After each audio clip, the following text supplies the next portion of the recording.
little stranger who lives alone, a grieving mother with hungry children. They need a loving word from home. Remember all the hearts that love you, then freely give as you receive,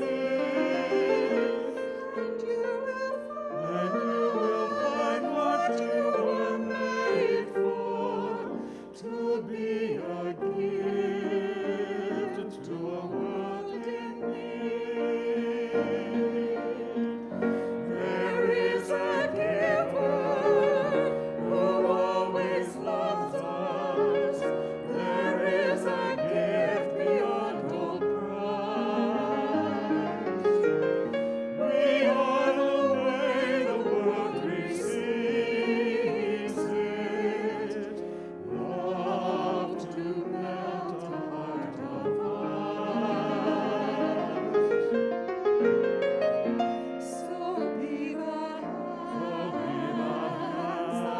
hands that reach in healing, embracing us that hold with care, and be the voice that sings with feeling, with song of Christmas prayer. Remember all the hearts that love and freely give as you receive. You will find what you were made for, to be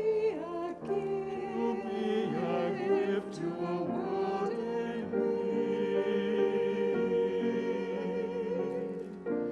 To be a gift to a world in need.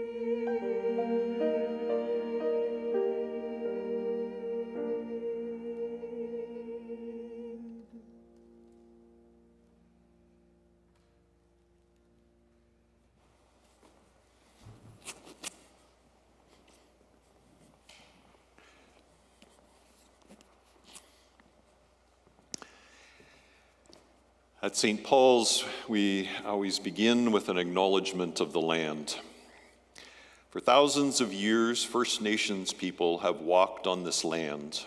Their relationship with the land is at the center of their lives and spirituality. We acknowledge that the land on which we gather is the traditional territory of the Anishinaabeg, specifically Ojibwe Chippewa people. This territory is covered by Lake Simcoe Treaty 16 and the J. Collins land purchase. So we appreciate being on this land and appreciate the stewardship that we all share in caring for it. I want to offer a couple of words of introduction for this special gathering or celebration for those who are going to see this through live stream or through our YouTube channel. This is indeed a special gathering and celebration of our ongoing work of reconciliation at St. Paul's with our Reconciliation Gallery and the Call 83 artwork. We are celebrating this round 2 as it enters into this space and is part of our reconciliation work. People from St. Paul's will recognize that I read often from the Gospel of Richard Wagame's book, Embers, one Ojibwe's meditation. And my morning reading, I read it each morning, and this is what came for me this morning. The single hardest lesson I ever had to learn is that the greatest, grander gift is not mine to create or know. If I am in ceremony and prayer for the right reasons, I leave all that up to Creator. When I surrender outcome, all things good and pure and peaceful come to me. My job is to choose what appears. Easy to say, but hard to do. To get out of the way enough to allow that energy to flow. So it seems my task today is to get out of the way enough for that good energy to flow. And I'm happy to welcome Chief Ted Williams, Councillor Lorraine McCrae, Jeff Monague, and Senator Gwen Boniface as part of this celebration, and as well as Mary Lou Meiers, the curator of this project. These indeed are the people who will help us through this celebration together. During the Advent season, I've been lighting the candle in appreciation that during Advent, a time of waiting for the light is like peoples who have gathered for literally thousands of years around sacred fires to hear stories about how we survive this season of darkness, how we turn towards the light, how we listen to each other in this season. So we light this symbolic light as we turn towards it, and this candle of solidarity to commit ourselves to the good work of seeking blessing, seeking reconciliation, seeking being together in this time and this place. Let us celebrate together.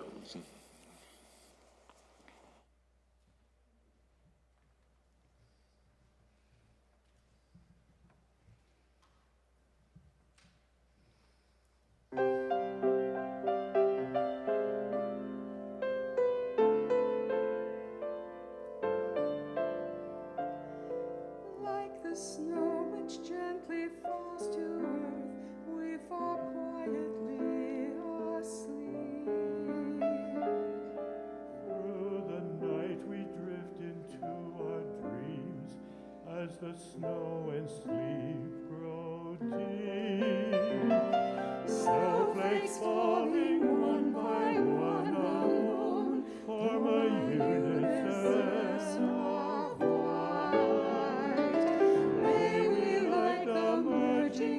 of snow, come together and unite. Come and brighten all the earth, reflect the winter moon.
You can take off your mask if you want.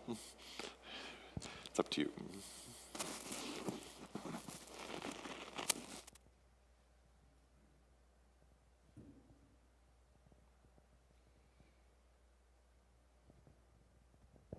Anin Bojo. Ted Williamson Indigenous Gima.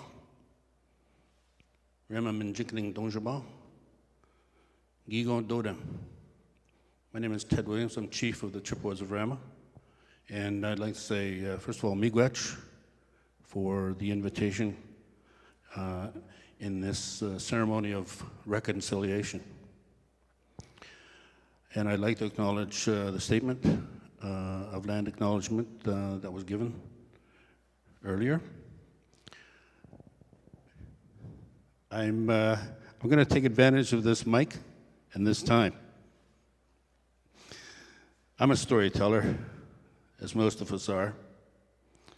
I'm here to acknowledge my ancestors, the ancestors from the Chippewas of Rama, who are my grandmother and my grandfather, my father, who were United Church members at the Rama United Church, and my mother, who was Catholic, and she came from the Monague First Nation, just outside of Parry Sound, and acknowledge that our community is very much influenced by the church over the last few hundred years.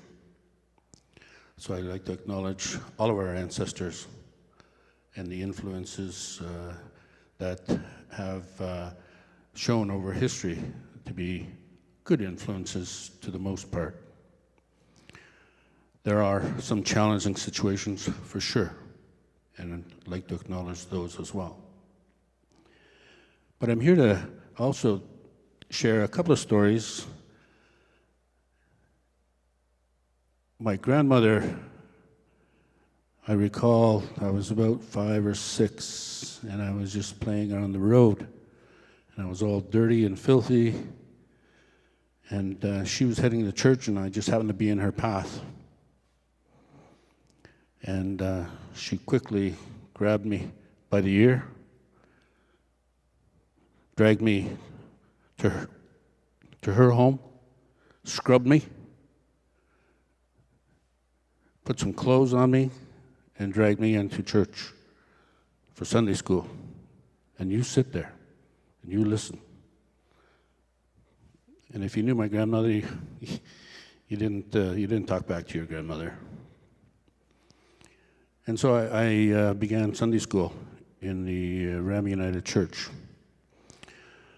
Now, that was my introduction some almost 60 years ago. Over the course of time, I had some difficulties, and I went to high school here in Orillia, 1970. I had geography was my homeroom, and it was just off the front door and in the old building off of West Street. Just walked up those stairs, turned to the right, and that's where the geography class was. My teacher at the time was a fellow by the name of Jim McKean. I'm sure most of you may know him. And he may be tuning in, thinking, oh my goodness, where's he going with this? He was my grade 9 teacher in 1970. I didn't accomplish much that year, so I had to go back in 1971.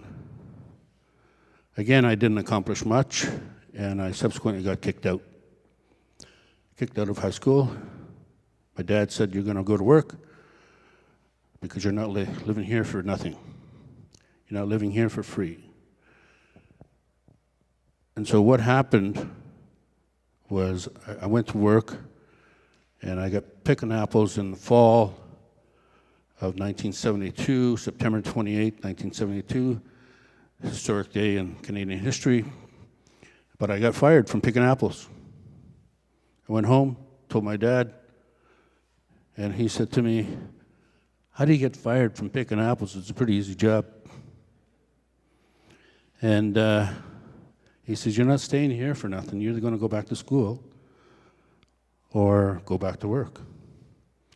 So I decided I'd go back to school, but I wasn't going to go back to OD because that would have been the third year, and I already tried 2 years there and it didn't happen. So I went to Twin Lakes. It was a new school. It just opened up in September of '72. They assigned me geography, homeroom, and little did I know that they had recruited teachers from both Park Street and Twin Lakes.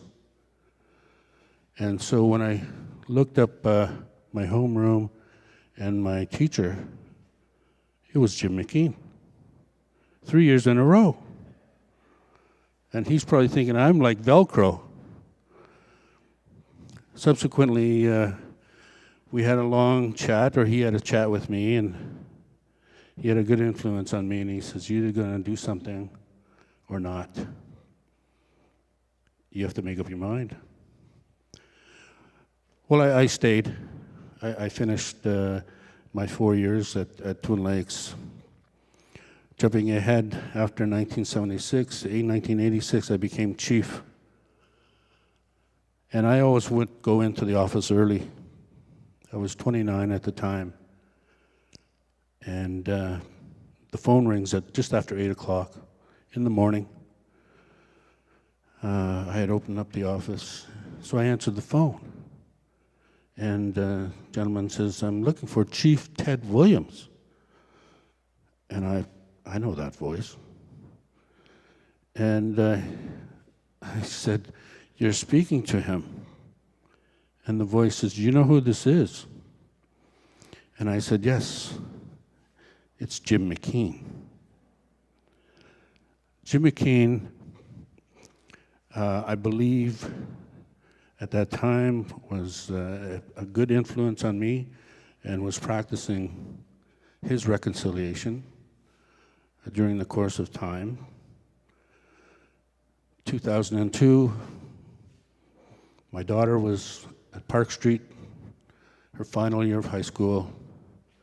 She comes home and she says to me, you'll never guess who I met today. And I'm like, I don't know. Who? She says, he was a stand-in teacher for geography. And I'm like, who? She said, Jim McKean. And I'm like, wow, he is like Velcro. Subsequently, Jim becomes an ordained minister, and Julie was getting married in 2007. And she called me, and she said, I need a minister, Dad. Do you know of anyone? And I knew that Jim had been ordained, so I called him up, and he said, I'd love to marry your daughter. And so he did. And today we have lunch once every 2 or 3 months and just catch up on how life is going. And it's really good. So that relationship has been 50 years plus. One more story. Another good friend of mine, teacher, passed recently. She was a parishioner here, Margaret Leith. And I would have coffee with Margaret on a Saturday just down the street at Mariposa. This one particular day, it was about 1.5 years ago, she said to me, it was a Saturday morning, and she said, I want you to be here next Saturday. I've got something for you. Now, during the early 60s, there used to be a bazaar in Rama called the Craft of Rama. And that's where individuals from Rama would make their crafts, whether it's quill boxes, dolls, dream catchers, and they would all be on sale on a Saturday from about 11 till about 5 or 6. It was a big day in the community. Lots of treats, lots of people coming from all over, most of them coming from Orillia. And that particular time, Margaret came out and she bought a doll. So that was in the early 60s. So I meet her for coffee the following Saturday after she said, come back. I've got something for you. So I show up at the Mariposa Market, and she's got this little doll. And she says, I want you to have this. I can't take everything with me. And I said, well, why? She says, I bought this at the craft of Rama in the early 60s. It was a doll that was made by Mildred Williams. Mildred Williams was my grandmother. And so I share that story as part of the Call to Action 83, because my grandmother was an artist, as were most of our ancestors back then. And it was Margaret's way of reconciling, acknowledging the relationship that she had for many years as a teacher and as a friend of the Chippewas of Rama First Nation. I want to say, call out to all who are ill and who are struggling this day as a result of the pandemic. And I also would like to acknowledge another one of our members who's a parishioner, and hope for and pray for her recovery, Betty Naganash. I hope you're listening, Betty. We're praying for you, the whole community. Miigwech for the invitation. It's been my honor and pleasure. I'd also like to acknowledge, before I leave the stage, former Chief Jeff Monague, former Chief Lorraine McCrae. And thank you, Miigwech, for the invitation. I'd also like to acknowledge Gwen Boniface, Senator. Miigwech. Miigwech.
Fire of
No,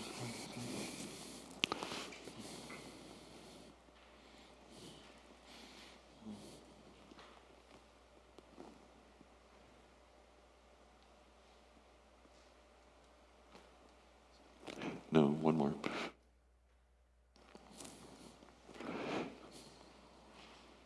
Just push it again. Okay. So, no, it's no.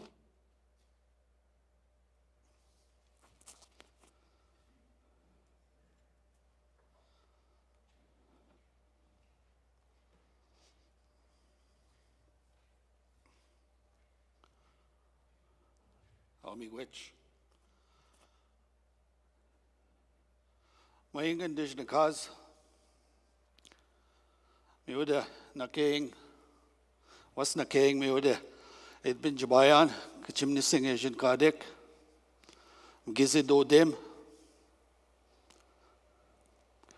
smigwech kunong magi bindam goyan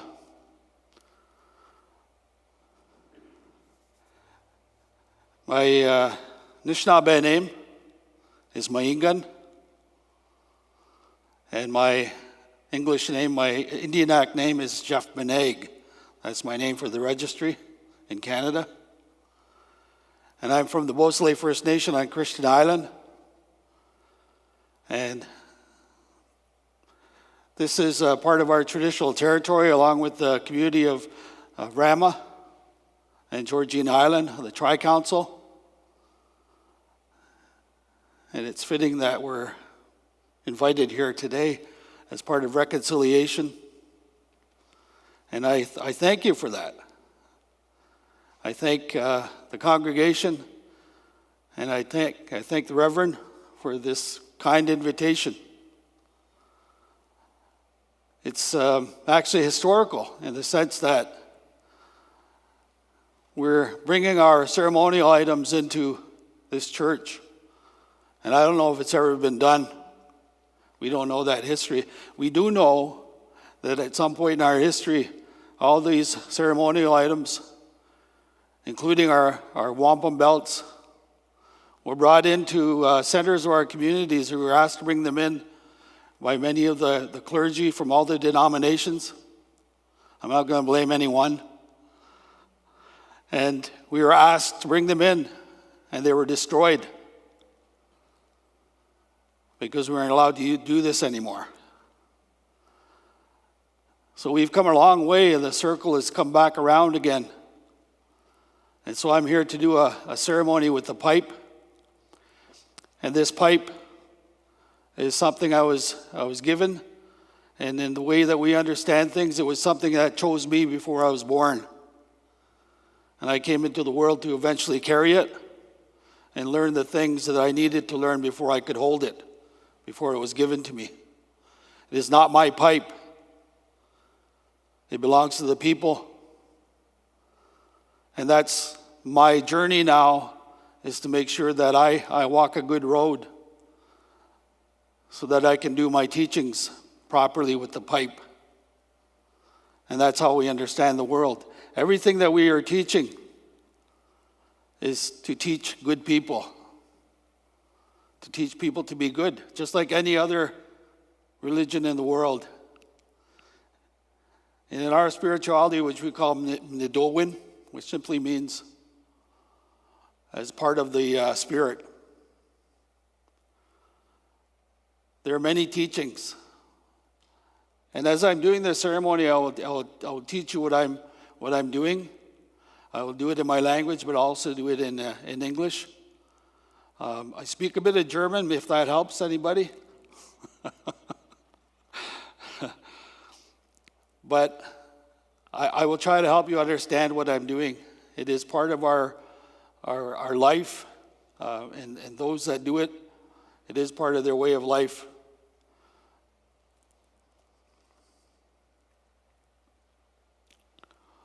I will find my magic fire stick here, which is the Toronto Blue Jays. I think that helps. And one of the things when we're doing these ceremonies, I have to tell you that it used to be that we would keep these under wraps and that we wouldn't bring this out. We wouldn't even allow a camera to see this. But that was another part of our history where we had to hide all of this because it was against the law in Canada. It was actually the Criminal Code of Canada that we couldn't do this kind of thing. So we've come a long way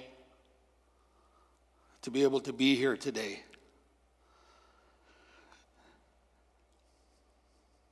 And now we can show you. Now we can understand each other a little bit better as part of reconciliation. And it's not just a buzzword, it's something that's actually real.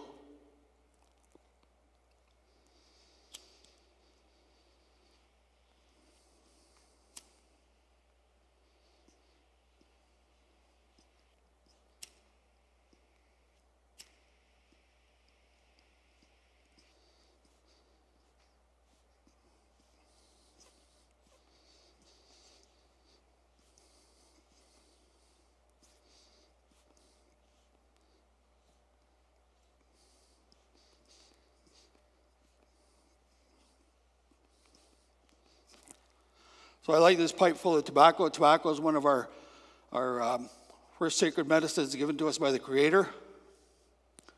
And we call it Sama.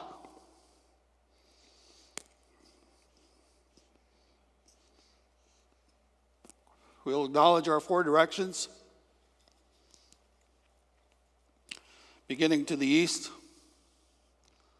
Wabnong, Bojo, Shomis, Bibingen Gegin Ma Nongo, Bibiro Kazin Ma, Guidokushnang Nongo, Wewena Jeniganziang, Wewena Jigig Diangego. Guidokushnang Bibingen Bizgaswan Gegin. So we ask this, the Spirit who guards the eastern doorway to come into our ceremony today and to help us to speak well and speak only the truth and to help us to lead as we go forward in reconciliation. And we ask them to smoke with us here today. Minishke Mampi Jao Nong Nake Edmadibian, Babin Gen Gegin Ma Nongo, Bizgaswan. And we ask the Spirit who looks after the southern direction to do the same, to come in and be part of our ceremony and to smoke with us today.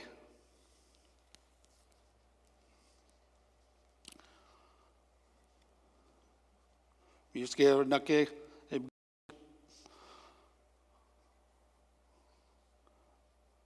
Babingen Gegin Ma Bizgaswan Nongo.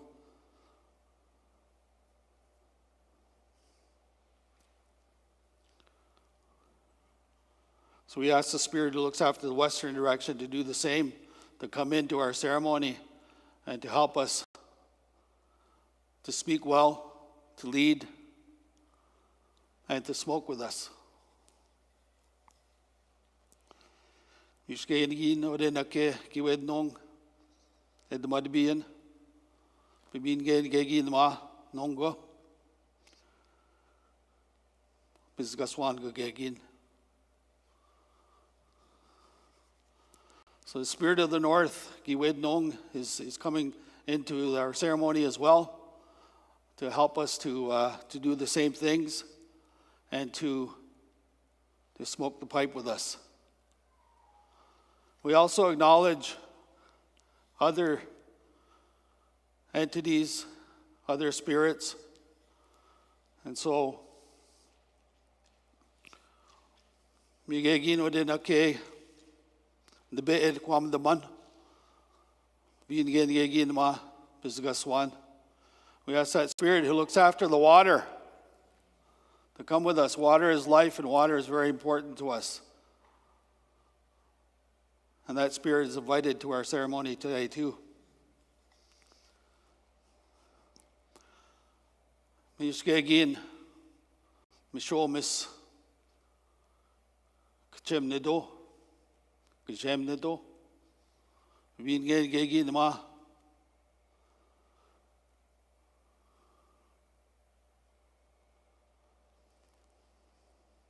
We do Kushang Nongo, we win a J. We win a Jigig Diang, we win a Gay. Chibamadziang, we win a Gay. Chiniganziang. So we ask the Spirit, the Great Spirit, the Creator, God, however you may understand that to be, to assist in our ceremony today as well, to come into our circle and to smoke with us.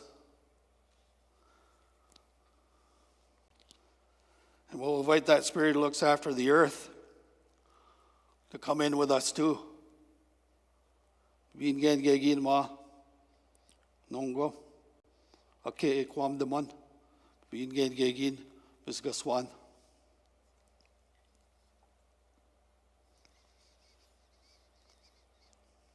So these things that I do as I'm going around with the pipe is just to acknowledge all those directions again and all those spirits, and that they stay with us for the remainder of today.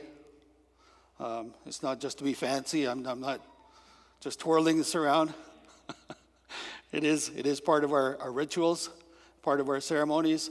It's part of who we are. It's part of our world, and it's part of the world that we had lost for a long time. And a lot of these teachings went underground once they were outlawed in Canada, and they were kept there by people who actually had to hide them. And there are stories in Rama about that happening. There are stories in my community on Georgian Island that had to happen.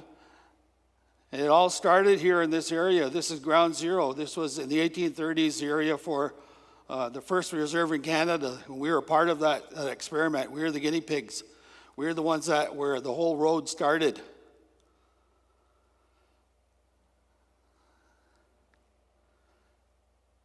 And a different journey is going to take place as we go forward with reconciliation. And that we will use that not just as a buzzword, but we'll tie it to our calls to action, like Call to Action 83. And that's how reconciliation will happen in Canada. If we learn about the Truth and Reconciliation Commission's calls to action, and anything that we do, we tie it to any one of those calls to action, then reconciliation will not just be a buzzword used by politicians. It will actually be something that we as people of Canada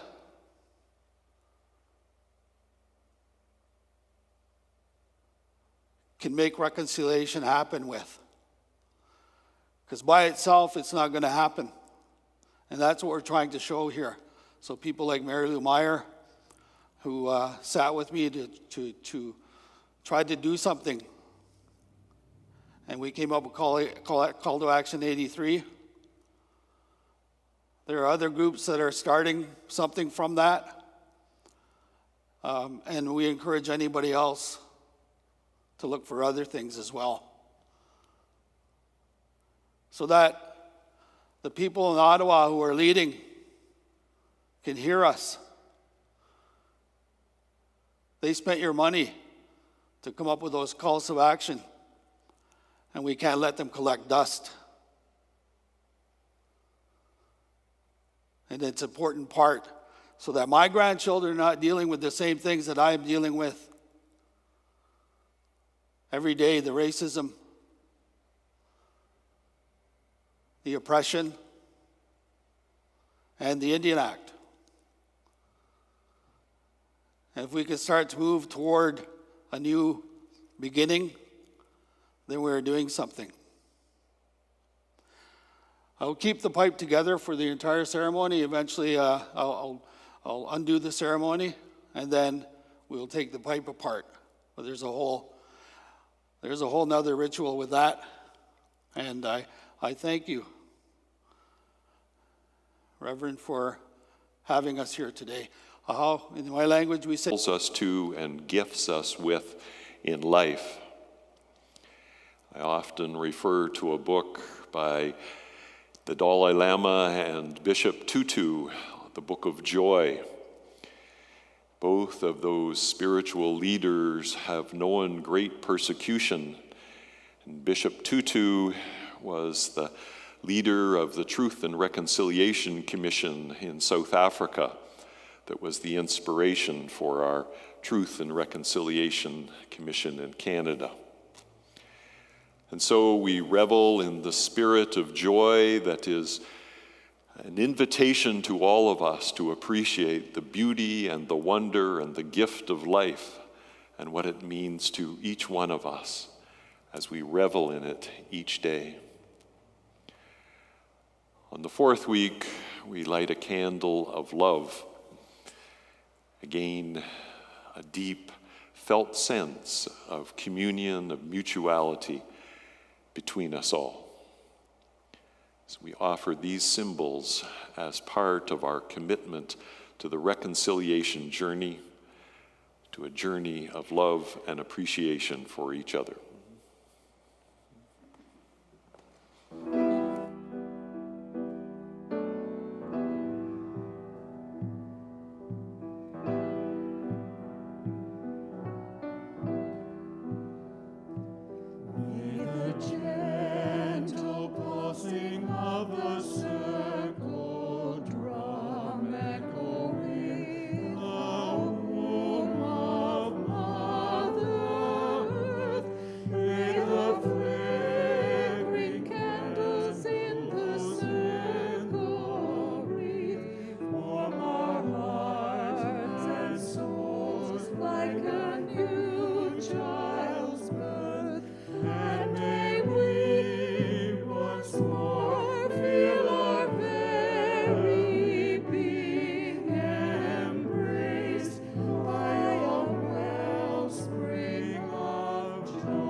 So I'd invite Senator Boniface, who serves us in the Senate and who also has initiated in this area a Truth and Reconciliation Roundtable that invites us on the journey in practical ways.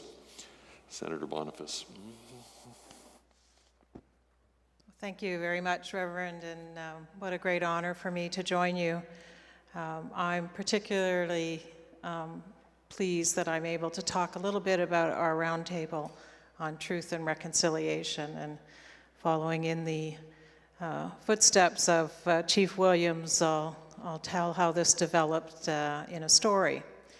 I was appointed to the Senate in 2016, and I had this incredible privilege to sit on the Aboriginal Peoples Committee in the Senate, chaired by Senator Lillian Dick, a Cree and a woman of Cree and Chinese descent from Saskatchewan.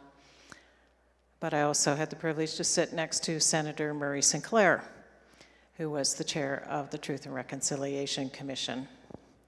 And our first set of hearings was on the relationship between Canada and its Indigenous people and how that may move forward.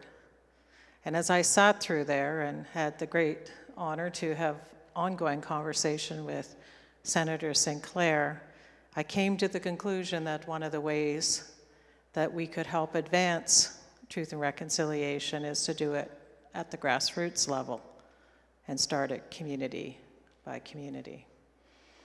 And I've lived in the Orillia area for 20 years, came here in 1998 on a transfer with the OPP. And I'd worked extensively in my career in First Nation communities, so I had as my friend always says, I have a heart for those communities, and I wanted to make a difference in my role as senator. So I reached out to Erin Dixon, who is a Métis woman who's done extensive work in the area, And in our first conversation, we said, we need to reach out to the former chief, Lorraine McCrae, who I've admired for years. And Jeff Monague, who I had met when he was chief in Beausoleil many years before that.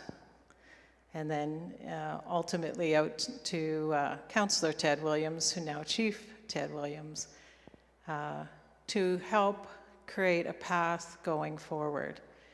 And in the initial steps on truth and reconciliation in our round table, we started with a very small group about 15 months ago. That group has grown. Reverend Ted joined us very early, and the work of St. Paul's was a great help for us in terms of what the steps going forward were.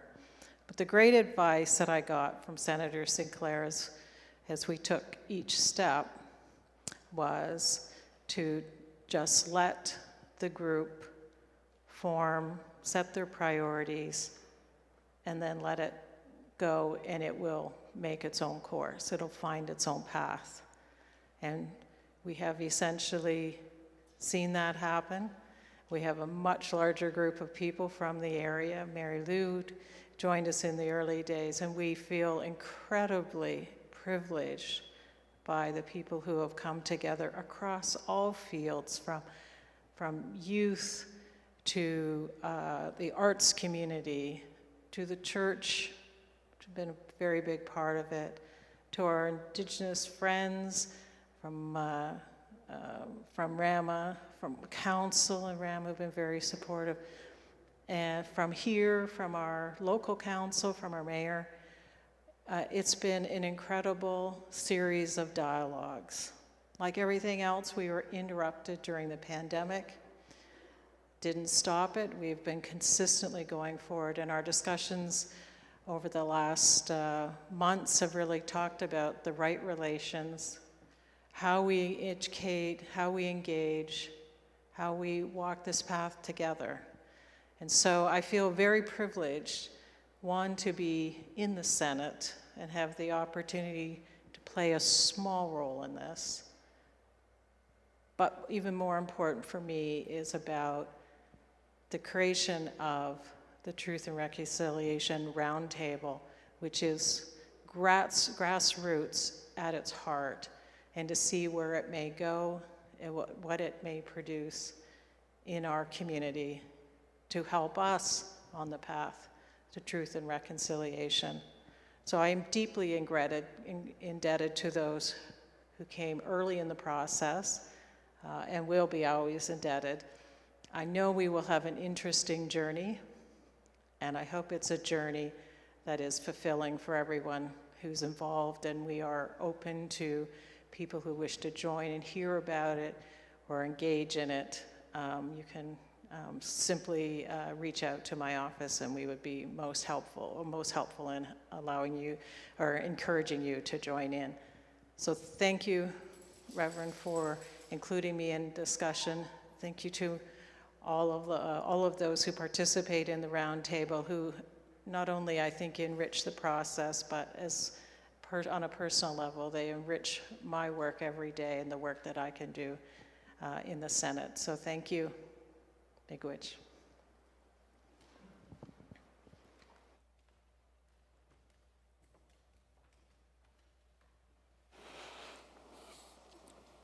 I'd like to invite Councillor and former Chief Lorraine McCrae, who is a friend and wise teacher, beautiful musician.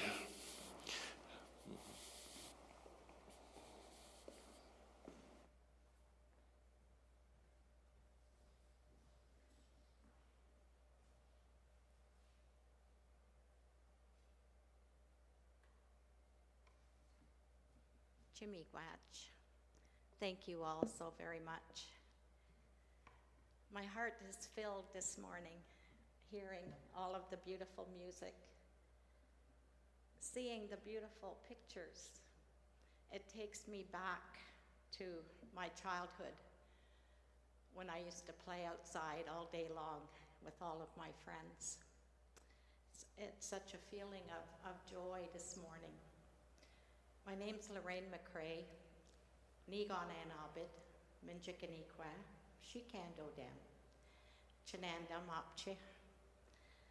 Bijoyan ma, minwa kinawab minigog nongum. It's so good to be here in your presence, and to everyone who is listening today from your homes. I want you to know that you are here with us in spirit.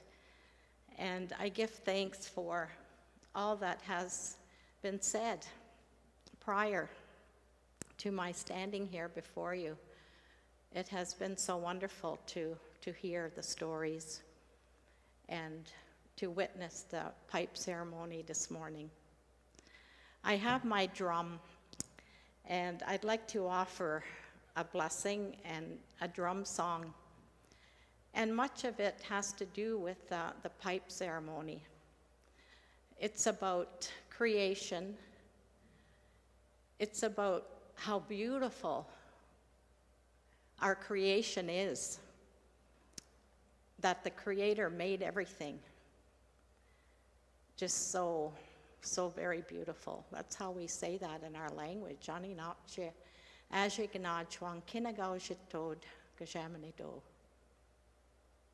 And sometimes we just have to stop and see and hear. And the words from Embers, Richard Wagamese's book, to read from that each and every day just fills us up. It really teaches us about what really is important. And I'm so grateful for all of his works. I want to introduce to you my drum. I've made a few drums prior to this that I've given away to others. But this one that I made, I knew it was for me. And I used to have a bigger drum that I've given to my son, Chad. And this one now I carry. It's much lighter. And it has a beautiful painting. I want to introduce it because it is our grandmother Earth. It's the picture of the turtle. And I carry that as a clan. That's the clan that I carry. And this one was painted in the spirit of reconciliation by a young woman.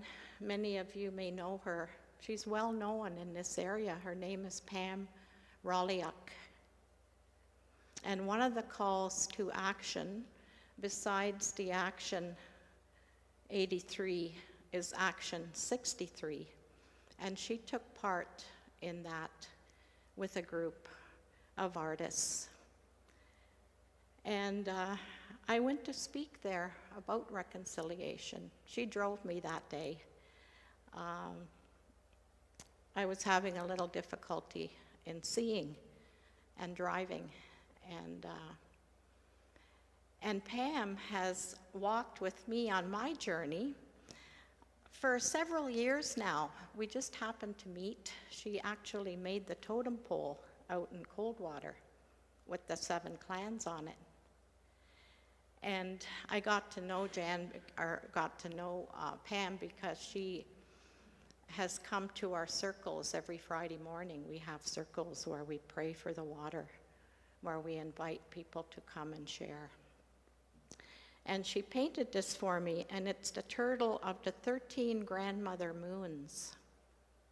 So right now we're in the little spirit moon of December. Debik Jesus, Nokmis, Debik Jesus Sons, that little spirit moon. So it's such a beautiful time of year to actually be able to be inspired by this second installment of this beautiful works of reconciliation.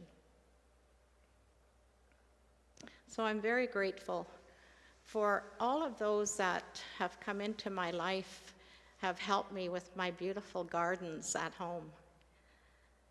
and help me with creativity and the beautiful songs. I think about all of those that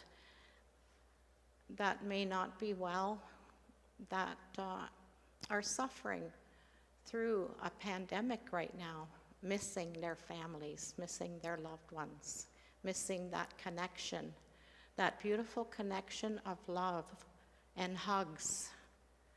That's what's very difficult for so many, is not to be able to be hugged and embraced and loved in that good way. So today, I want to sing that song. We call it Kinadag Gazag Ego. That means we love you with all of our hearts. And Kinadag, our elders used to say, it's like Canada, Canada. And Ke is how we say the earth in Ojibwe. Kena means everything, all of creation. And Da is the heart.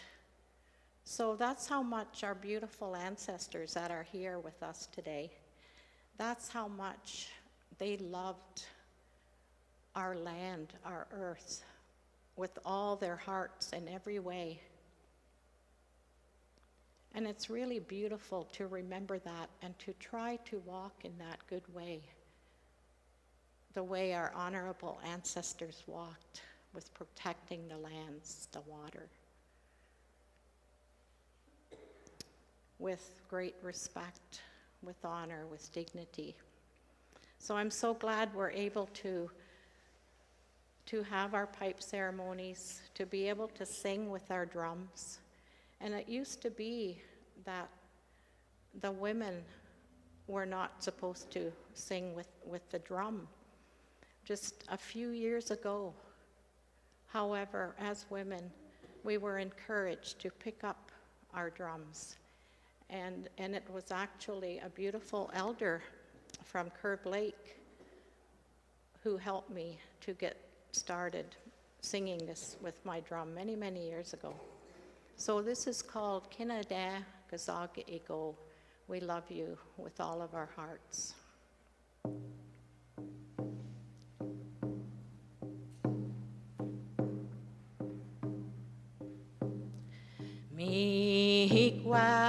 Miigwach Gijamaneto Miigwach Waya Heya Waya Heya Heyo Miigwach Gijamaneto Miigwach Waya Heya Waya Heya Heyo Canada Gizog Ego Canada Gizog Ego Canada Waya Heya Waya Heya Heyo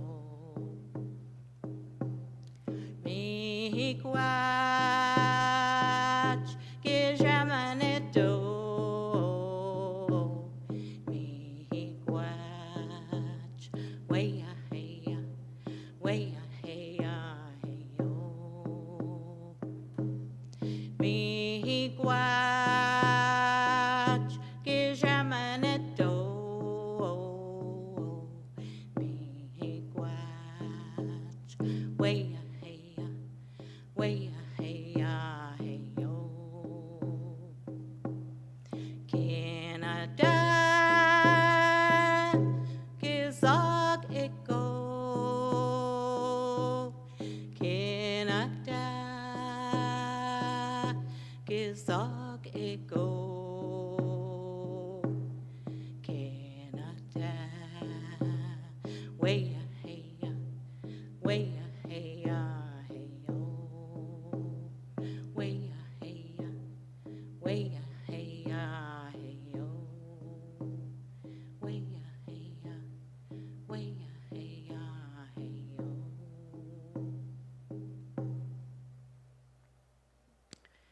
Chimigwach.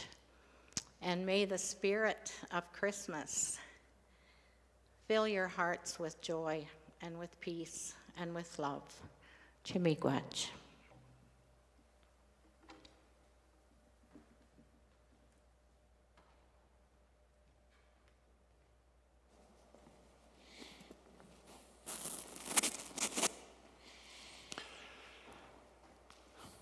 Let us have a time of prayer for whatever that means to you.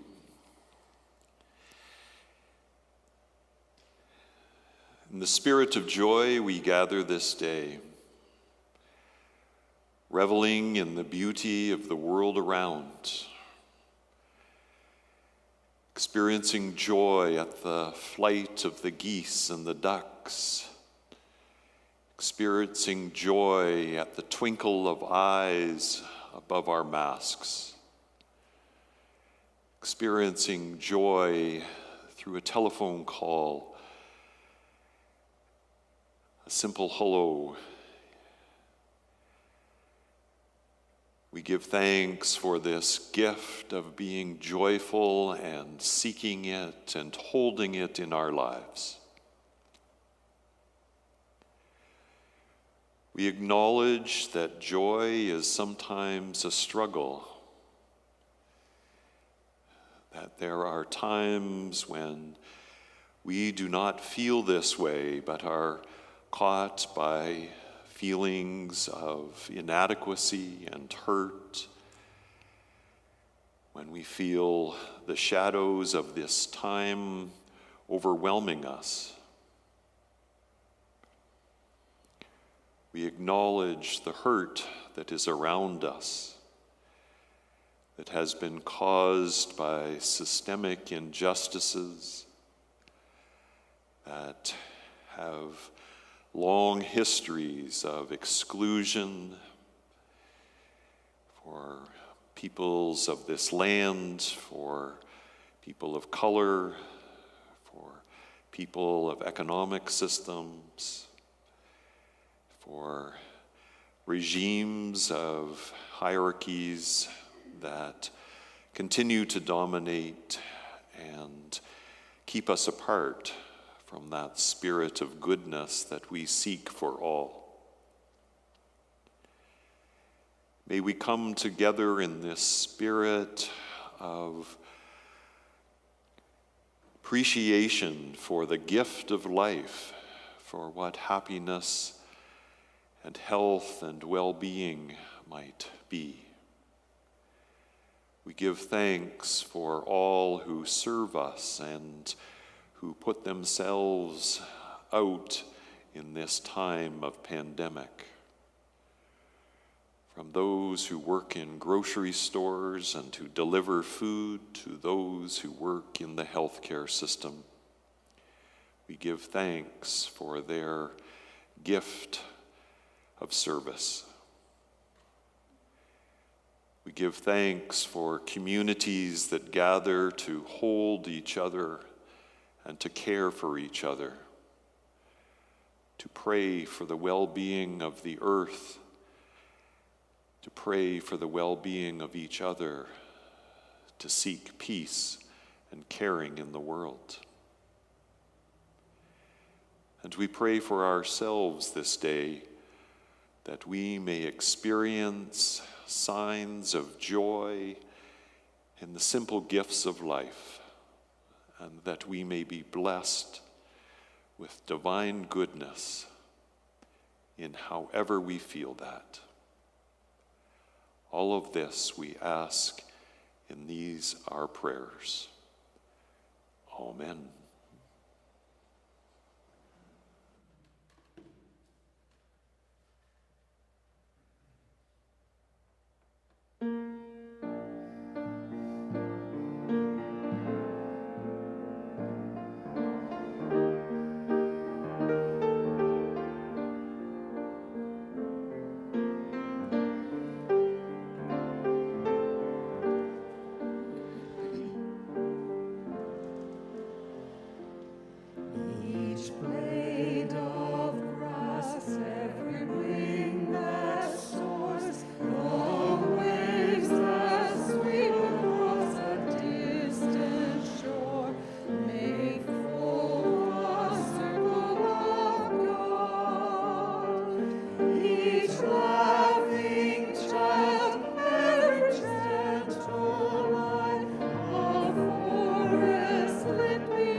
Each icy peak, every patterned shell, the joyous chorus that the dawn foretells, make full the circle of God.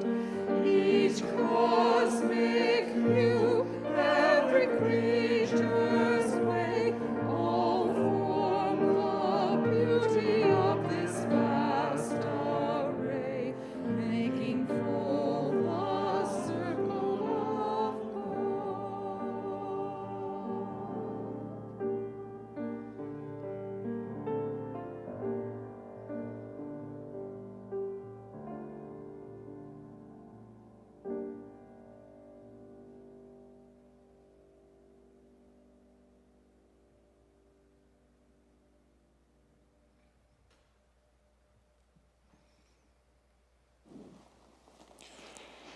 I invite Mary Lou Meiers to come forward. Mary Lou is an inspiration to us all in her determination, her gathering of artists together, and her passion for the work of reconciliation. Mary Lou.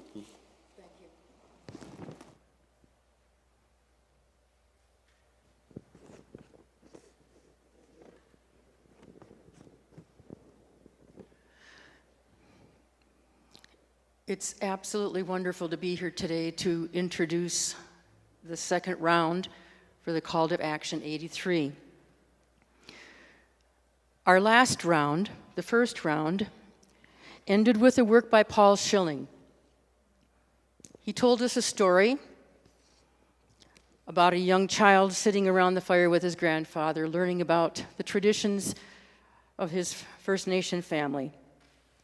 And along came a little Shagana, or English-speaking white friend, little boy, and the little guy said, you know, it's time for me to learn these teachings now, so go home. But the little Shagana boy couldn't. He really wanted to learn this stuff. And so they were sitting around the fire, and his friend said, go home. I said, go home. Grandfather, tell him to go home. It's our turn to learn now. And grandfather said, come, sit with us. Sit with all of us. And my child, remember, we can't send your friend home. For a friend who wants to learn our ways and sit with us, we cannot send them away. This portrait, profile, looked back on the other 17 works of art, as if to say, we have seen now some of our history, we have seen some of the facts, we've seen some of the ugliness and beauty of our past together as Indigenous and non-Indigenous peoples. Now we need to make a decision. Do we close our eyes to what we've learned, which will make us go back and start all over again in darkness, learn all over again? Or do we stand wide-eyed and act, informed? We cannot send each other away. We are here. 2 years later, we began round 2. And I've been asked by the artist to share their words with you today.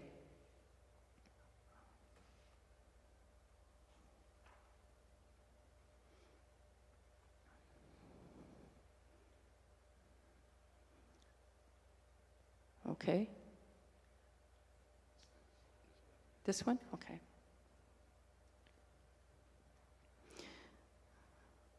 The first work is by Jenny Clark. Oddly enough, when we were installing this second round, which is the second layer of artwork in Reconciliation Gallery, we realized that both first pieces were called Hope. Last time it was Xavier Fernandez and his woodcutting that talked about coming out of the darkness and that crack of the moment when light first breaks daybreak, coming out of our ignorance and lack of knowledge to truth. And this time, unbeknownst to her, she forgot about that, and she called her piece Hope. There is a sense of being overwhelmed by thoughts as new knowledge surfaces. I felt so inadequate and humbled to be the artist to open our second conversation about truth and reconciliation. I have learned so much during the first process, responding to the grief generated by learning details of the residential school fiasco, and now felt that what I really learned was that I knew so very little. The darkness of First Nation stories from the colonial past, the present full of righteous anger and pain caused by lack of justice and compassion, could be contrasted with celebration as rediscovery, growth, and cultural renewal is taking place. By chance, I was reading a piece by Matt Licata, and it spoke to me. Quote, "Rather than trying to understand, transform, heal the old voices. Just this one time, instead, descend into the mystery of the non-conceptual aliveness of the body. Drop into the vastness of space. Use your breath to enter into the field of not knowing and into pure imagination. In a moment of activation, you need not follow the ancient path of self-abandonment, shame, blame, and self-aggression. Choose something different, just this time. Even for 1 or 2 seconds, that's enough. And a new world is born of that." Little did she know, almost every word that she expressed would be given an image. And if I can find my magic button, here it is. The second, Ani Bojo, or hello, hi. Marilyn George, Ojibwe from Serpent River Nation. Marilyn's first piece was the Anishinaabe family being carried away in the teardrop of the eagle to be carried to a place of safety until it was time to return in safety.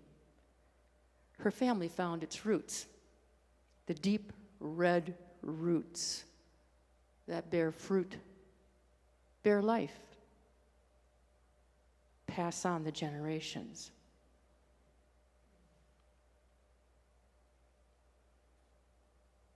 Joanna McCune. This is called Tina. In the spring of her life, this teenager was most likely murdered. Her body was wrapped in a blanket, found in a river. The death of this child helped to make clear the need for a completed national inquiry into missing and murdered Indigenous women. Anishinaabe elder David Cochini Jr. commented, "Justice for Tina will come from all of us." She was inspired by the image of that tree. And as she was painting this tree of hope, coming to fruition with its beautiful apple blossoms, the inquiry began. There is hope in all of us. Fragile and Fractured, Jeanette Lucchese. I painted Fragile and Fractured while deeply affected by the justice denied for Tina Fontaine and Colton Bushi. It shattered my hope and made me see the systems I trust as fractured and broken. How could a 15-year-old in foster care end up lost and dead? A young boy looking for help, murdered. Reconciliation is about restoring fractured relationships and challenging mindsets that need to change. There needs to be accountability for the harm inflicted by the justice system, policing, education, child and family services, and healthcare services. Patience and time are needed. Paul Schilling. two faces. This is the statement in the form of a poem. One face we hide. The other face is for show, the ego. The false face is the warrior, uncomfortable with himself, afraid, shameful, confused, broken, inside the mind, master of the intellect, afraid of emotions. Two faces we have. And he says, an Aboriginal man feels the need to shed the image that was taught him as a child, that he was undesirable, shameful, unworthy. This continual redefinition, questioning, and searching keeps my work alive. I seek to shed the old self and invite the new and the ever-changing self. As I express myself in my work, I heal myself. The inner voice and the inner clear eye opens for the energy of the image to flow through me. It comes from the great house of invention. This is the manifest vision from the sky, that world which brings itself to life in my paintings.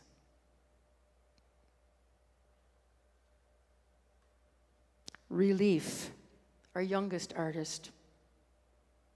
Hillary Smith, an Anishinaabe woman from Beausoleil First Nation. Your silence is killing you, is the name of this piece.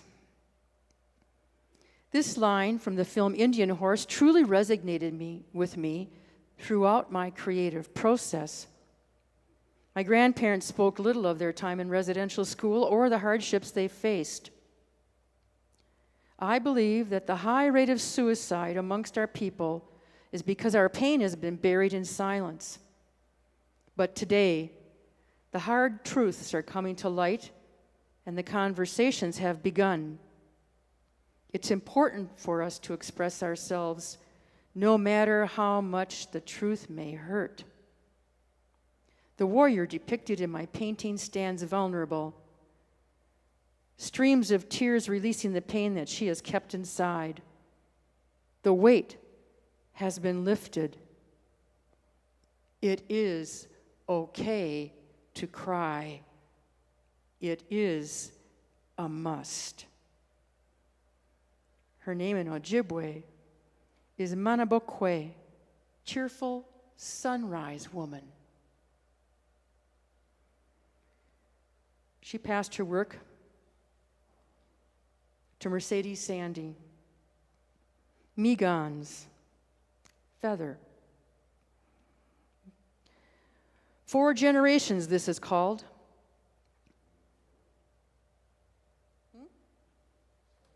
Oh, yes, the slide. There it is. 4 generations. If you saw the first round, you saw Mercedes' enormous piece that is about 7 feet by 7 feet, made on brown paper, that speaks and cries out in pain for the generation now who is dying, missing, murdered, committing suicide because of the residential school legacy. She shows us the projection of a disposable people. That was Mercedes. This is Mercedes now. Mercedes gave birth to a little boy. This is Trayvon Wolf Sandy in the middle of this work. He was born March 30th. He's Bear Clan. Taven is a content baby who brings joy to everyone he meets. For the past year, my family has gone through a lot. My younger brothers lost their father to suicide in November. Taven was born on their father's birthday. Taven has helped my brothers and my mother in their healing process. He has brought happiness and hope back to their lives. Where there is death, there will always be life. Taven is the first generation not directly touched by intergenerational residential school experience. He is at the end of the old and the beginning of the new. Mercedes' round work art screamed for change. Her new work screams with joy. In 1976, this quilt was made by the children from St. Ignatius Day School, previous residential school, from 1855 to 1972 in Montana. It was gifted to me, Mary Lou Meiers, in 1976. This quilt is very threadbare and has never been repaired. I appliqued the photos on the quilt and gave it to Mercedes. Morning Star. Like the star on the blanket, it was the name that was given to Custer. He was called Morning Star. I would prefer that this beautiful morning star be for her family and gain a new meaning. It goes to Mercedes not just as a gift from me, but from the call to action artists. A First Nations teaching says that the mightiest person is an infant in the room, because even the most negative person coos to a baby, awes to a baby. The baby touches the heart. That is what we all hope for this family, and that Trayvon, this infant boy, will do. Our last round, if you remember, Marilyn George sang a song, and it was about one day an Indian boy was born. Little did she know, she foreshadowed this. Not only did this piece include 4 generations, it also shows 2 of the great-grandmothers who have passed since this piece was done. Mercedes was busy having her baby and mothering, so she sent these photos to the next artist to inspire him and allowed me to applique them on the blanket for her. 4 generations. She passed her work to Peter Adams, Beyond Darkness.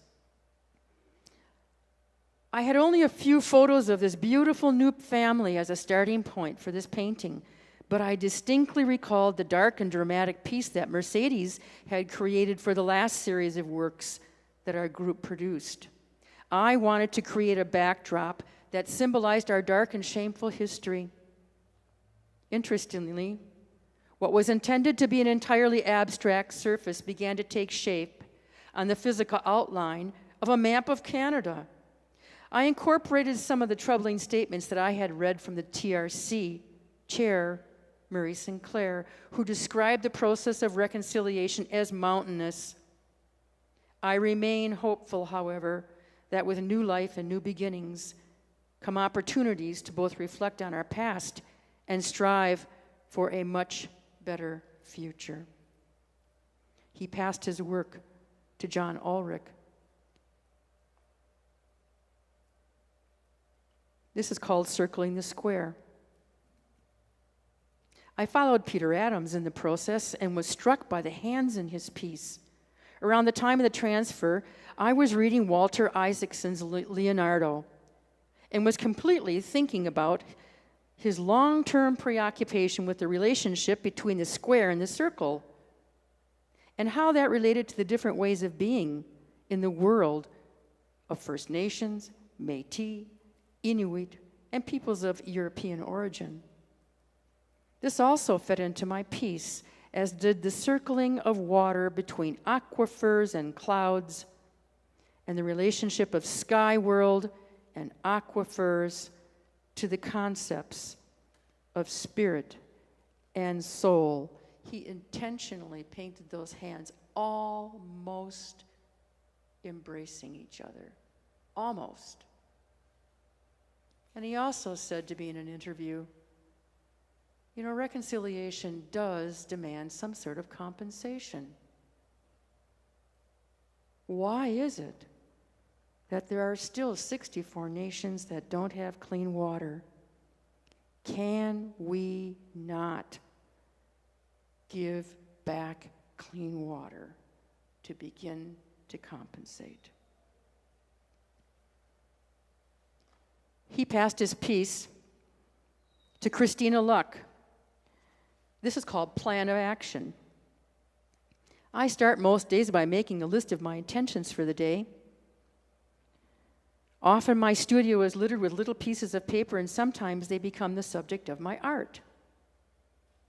During round 1, I saw how dedicated the First Nations artists and elders are to the hard work of reclaiming themselves, and decided this new art needed to be about my plan to contribute in a practical way. I chose to work small and to the point as the pencil point. Literally, as the point of the pencil in my hand is at the center of this painting.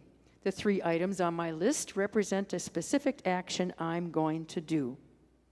I know what they mean, but others will have to guess. A new word is beginning to be written. Laundry. That appears on most of my lists. This notice to myself and to non-Indigenous viewers. Don't let time tick away. Let's make time in daily life to work on the society we would like ours to be. Note to self. Start this relationship again. Keep an eye on Doug and Justin. Put my money where my mouth is. Laundry. Let us normalize this plan of daily action of reconciliation. She passed her piece on to me. This is called Each Act Has a 150-Year Ripple Effect, inspired by Elder Jan Longboat from Six Nations Haudenosaunee. Christina's work inspired me to review my daily tasks. That led me to asking what my purpose in life is. The answer made me remember who I am, where I come from, what am I leaving behind as I go forward. If every act has a 150-year ripple effect, then what happens in 150 years? What happened 150 years ago? And here's what I discovered. In 1864, my ancestors came to Turtle Island. 150 years later, thereabouts, here I am, imagining the future through acts of reconciliation. In the future, more or less, 2164, which is 150 years after their arrival and my arrival, what I set in motion today will bear fruit. And how will that look? I must be conscious of my daily actions and choose what I set in motion. I must never underestimate the effects of decisions that I make now. What will 2164 look like? I pass my work to Nagik, Star Otter, Paul William. Paul William is a child of the 60s scoop. He lives in Midland. –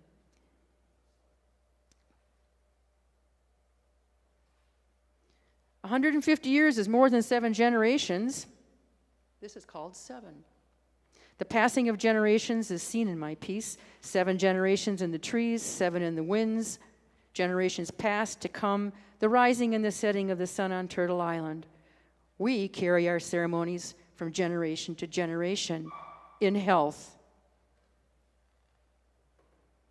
He passed his to our final artist, Xavier Fernandez, who was the first artist in first round. His is called Share Bakwendmaje, the act of sharing. The act of sharing. He said, I suffered to come up with an image. I was so inspired by his work. And this is what came to me one night in a very clear voice. Truth. Listen. Truth. Listen. I understand. I know little. Knowledge is power. I have power. I don't have wisdom. Truth. Listen. Truth. The act of sharing. Bakwendamaje, share. So we came from decide, and we have ended with sharing. One of our elders, who was unable to be with us today, left this statement for us. Ernestine Baldwin, Nowatankwe, calm waters woman. She said, I was inspired by the second round of the Call to Action art project. It has left me with so much hope. Hope is what I saw in the art pieces. In the first Call of Action, round 1, the art pieces showed that the 8 non-Indigenous artists were working together, understanding the intergenerational trauma suffered by the Indigenous peoples because of colonialism and the residential school system. The Indigenous artists, through the stories in their artwork, were able to educate the non-Indigenous artists. In this round of images, I was in awe at how the 8 non-Indigenous artists were able to capture the strength and the spirit of the Indigenous peoples of this land. The storytelling of the artists to the public will bring more knowledge and understanding of the truth and reconciliation. How interesting that I cannot tell which artists are Indigenous now and which are non-Indigenous. It's with the gifts from this artist that we offer this round to you. And it's hanging in the second realm. And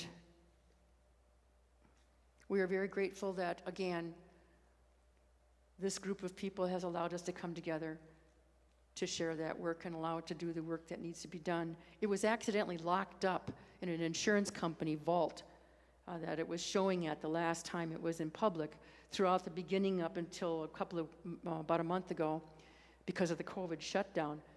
I thought it was pretty funny that an insurance company had our work locked up in a vault to be kept safe, and we didn't have to pay anything for that. And so the children are home, they got sprung from the vault, and they're hanging on the wall now to do their work.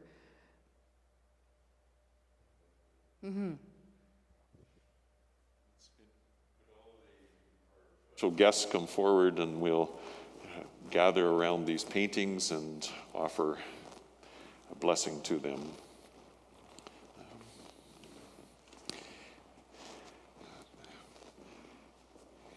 We are, in the last round, we were able to proceed into the gallery and have a blessing in the actual gallery. This year we're doing it symbolically together here, but you are invited to come and to view the paintings during the week or by special arrangement by calling the church.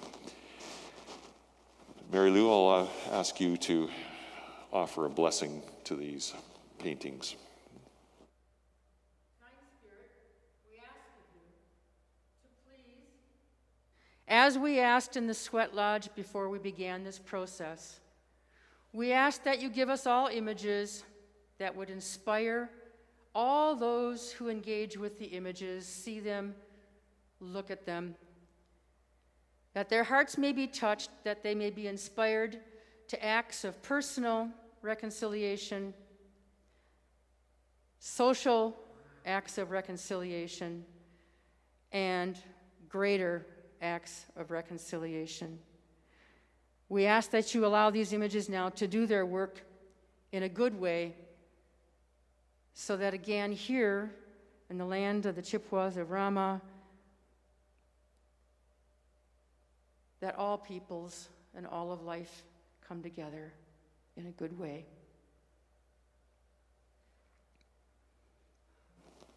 So be it.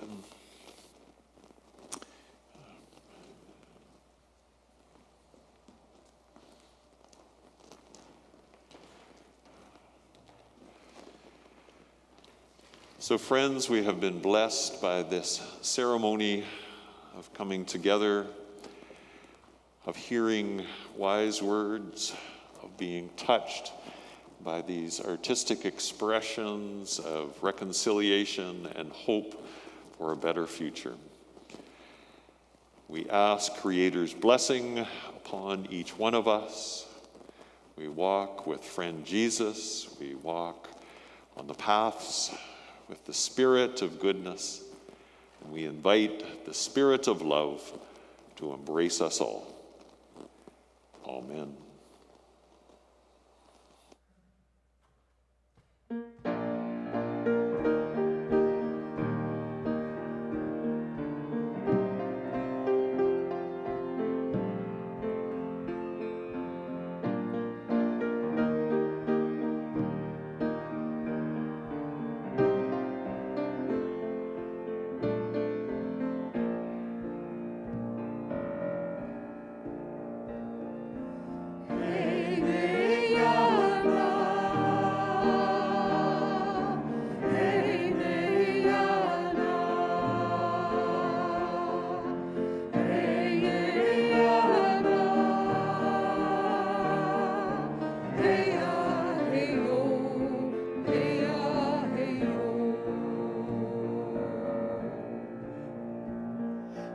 Walk in beauty, yes we do,